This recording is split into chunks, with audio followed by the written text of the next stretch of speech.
ذی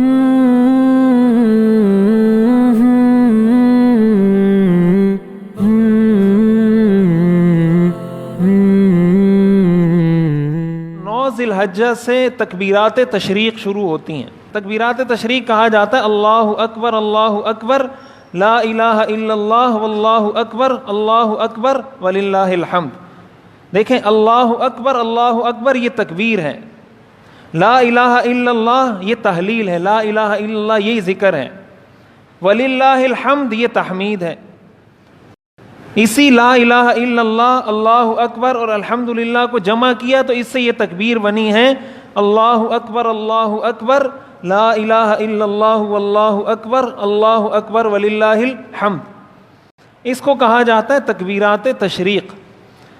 9 ذی الحجہ کی صبح سے فجر کی نماز کے بعد سے 13 ذی الحجہ کی عصر تک، 13 ذی الحجہ کی عصر کے بعد بھی یہ پڑھنی ہے. 9 ذی الحجہ کی فجر کی نماز سے 13 ذی الحجہ کی عصر کے بعد تک ہر فرض نماز کے بعد ایک مرتبہ یہ تکبیر پڑھنا واجب ہے. 9 ذی الحجہ کی صبح سے 13 ذی الحجہ کی عصر تک ہر فرض نماز کے بعد مرد اور عورت دونوں پر یہ تکبیر پڑھنا، ایک مرتبہ پڑھنا واجب ہے. مرد کے لیے ضروری ہے کہ اس کو بآواز بلند پڑھے، بلند آواز سے پڑھے.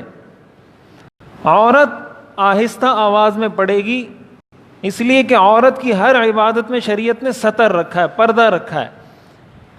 تو عورت آہستہ آواز میں پڑھے اور مرد بلند آواز سے پڑھے. یہ تکبیر امام نے بھی پڑھنی ہے، مقتدی نے بھی پڑھنی ہے.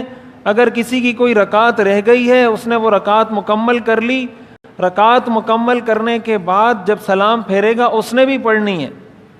اگر کوئی آدمی جماعت سے نماز پڑھے گا تو اس نے بھی پڑھنی ہے، اور اگر کسی سے جماعت رہ گئی، اکیلے فرض نماز ادا کر رہا ہے تو اس نے بھی پڑھنی ہے. اور یہ بغیر کسی وقفے کے پڑھنی ہے، یعنی نماز کے بعد اس تکبیر اور اس تکبیر کے درمیان کوئی بات چیت نہیں، فوراً نماز کے بعد پڑھیں. یہی وجہ ہے کہ فقہاء نے لکھا ہے کہ اگر کوئی شخص نماز کے بعد پڑھنا بھول گیا، بعد میں اس کو یاد آیا، تو اب اس کی کوئی قضا نہیں ہے. اب اس کی قضا یہی ہے کہ استغفار کرے، توبہ کرے، اللہ سے معافی مانگے کہ یا اللہ مجھے یاد نہیں رہا، میں بھول گیا تھا. تو یہ مساجد میں عموماً مردوں کو تو اس کا پتہ ہوتا ہے اور مساجد میں اس کا اہتمام بھی ہوتا ہے. خواتین کو اس کا پتہ نہیں ہوتا، یا خواتین کو پتہ ہوتا ہے تو ان کے دل میں اس کی اہمیت نہیں ہوتی، ان کو پتہ نہیں ہوتا کہ یہ واجب ہے، سنت ہے، مستحب ہے. تو وہ اس کا اہتمام عموماً خواتین، بہت سی خواتین ایسی ہیں جو نہیں کرتی. تو یہ مردوں کی ذمہ داری ہے. آج جب آپ حضرات جائیں تو آپ اپنے گھر کی خواتین کو اس بات کی تاکید کریں. اب 9 ذی الحجہ ہمارے ہاں شروع ہو رہا ہے اتوار کے دن. اتوار کے دن فجر کی نماز سے ہمارے ہاں 9 ذی الحجہ اتوار کے دن ہے، پیر کے دن 10 ذی الحجہ ہے. تو اتوار، پیر، منگل، بدھ اور جمعرات کے دن عصر کی نماز کے بعد جب پڑھیں گے تو ختم ہو جائے گی. 5 دن ہیں یہ تکبیرات تشریق. بہرحال یہ 13 ذی الحجہ کی عصر کی نماز کے بعد پڑھنی ہے، جو بھی اس کی تعداد بنتی ہے. تو ایک تو یہ مسئلہ یاد رکھنا چاہیے. اور اس کے اندر بھی جیسے میں نے عرض کیا کہ یہ تینوں چیزیں ہیں، تکبیر بھی ہے، حمد بھی ہے اللہ کی، اور لا الہ الا اللہ بھی ہے. تو عام دنوں میں اس کا اہتمام کریں، اور یہ تکبیر ویسے بھی عام دنوں میں بھی پڑھیں. جب آپ یہ تکبیر پڑھیں گے اس کا مطلب آپ نے تکبیر بھی پڑھ لی، تحمید بھی پڑھ لی، تحلیل بھی پڑھ لی. تو ایک صورت یہ ہے کہ آپ اللہ اکبر لا الہ الا اللہ الحمدللہ پڑھیں، اور ایک صورت یہ ہے کہ تکبیر تشریق پڑھ لیں، تو اس میں یہ تینوں چیزیں خود بخود جمع ہو جاتی ہیں. تو خلاصہ کلام یہ ہوا کہ ان دنوں میں تکبیرات تشریق کا زیادہ سے زیادہ اہتمام کیا جائے، لیکن فرض نماز کے بعد ایک مرتبہ پڑھنا واجب ہے، مردوں پر بھی اور خواتین پر بھی. مرد بلند آواز سے پڑھیں گے اور عورتیں آہستہ آواز میں پڑھیں گی. اور ان 10 دنوں میں اس کی تاکید کا بنیادی مقصد یہ ہے کہ انسان کے دل میں اللہ کی عظمت، اللہ کی بڑائی ہو.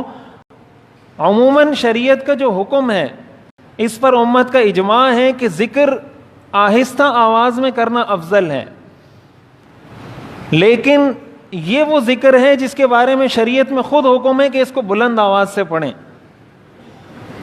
بلند آواز سے پڑھنے کا مقصد انسان کے دل میں استحضار ہو. اس کا ہر کلمہ انسان کو جھنجھوڑنے کے لیے. اللہ اکبر جب وہ یہ کہتا ہے کہ اللہ سب سے بڑا ہے تو اس کے دل میں یہ احساس خود ہی پیدا ہو جاتا ہے کہ جب اللہ سب سے بڑا ہے تو پھر میں نے اللہ کی ماننی ہے, پھر اللہ کے ہر حکم کے سامنے میں نے سر کو جھکانا ہے. پھر اگر اللہ تعالیٰ یہ کہے کہ نماز پڑھنی ہے تو ہم نماز پڑھیں گے, اللہ کہیں گے صدقہ دینا ہے تو صدقہ دیں گے, اللہ فرمائیں گے کہ کسی جانور کی گردن پر چھری پھیرنی ہے تو ہم وہ کریں گے, اللہ کا حکم ہوگا کہ حج کرنا ہے تو ہم نے وہ کرنا ہے. اس لیے کہ اللہ اکبر, بار بار اللہ اکبر اللہ اکبر اللہ اکبر یہ ان دنوں میں پڑھوایا جا رہا ہے کہ ان 10 دنوں میں بھی پڑھیں, قربانی کریں, پھر بھی پڑھیں. جب عید کی نماز کے لیے آئیں تو بلند آواز سے, عید الاضحیٰ کی نماز کے لیے جب آئیں تو بلند آواز سے راستے میں اللہ اکبر یہ تکبیر تشریق پڑھنا مسنون ہے. جب عید الاضحیٰ کی نماز کے لیے گھر سے نکلیں تو بلند آواز سے راستے میں یہ پڑھتے ہوئے آئیں, یہ مسنون ہے. اس وقت بھی یہ پڑھنا ہے. قربانی کریں گے تو اس وقت بھی پڑھنا ہے بسم اللہ اللہ اکبر. خطبہ جب دیا جاتا ہے اس میں بھی امام کے لیے مسنون ہے کہ وہ اللہ اکبر بار بار پڑھے. ان ساری چیزوں سے مقصود یہ پیغام دینا ہے کہ ایک مسلمان کے دل میں اللہ کی عظمت, اللہ کی کبریائی بیٹھ جائے. وہ صرف لفظوں کی حد تک نہ رہے کہ زبان سے صرف نہ کہے کہ اللہ بڑا ہے اللہ بڑا ہے, بلکہ اس کے دلی تصورات اعتقادات میں یہ چیز راسخ ہو جائے. اور جب یہ چیز آپ کے دل میں راسخ ہو جائے گی کہ اللہ بڑا ہے, پھر اللہ کی نافرمانی کوئی نہیں کرے گا.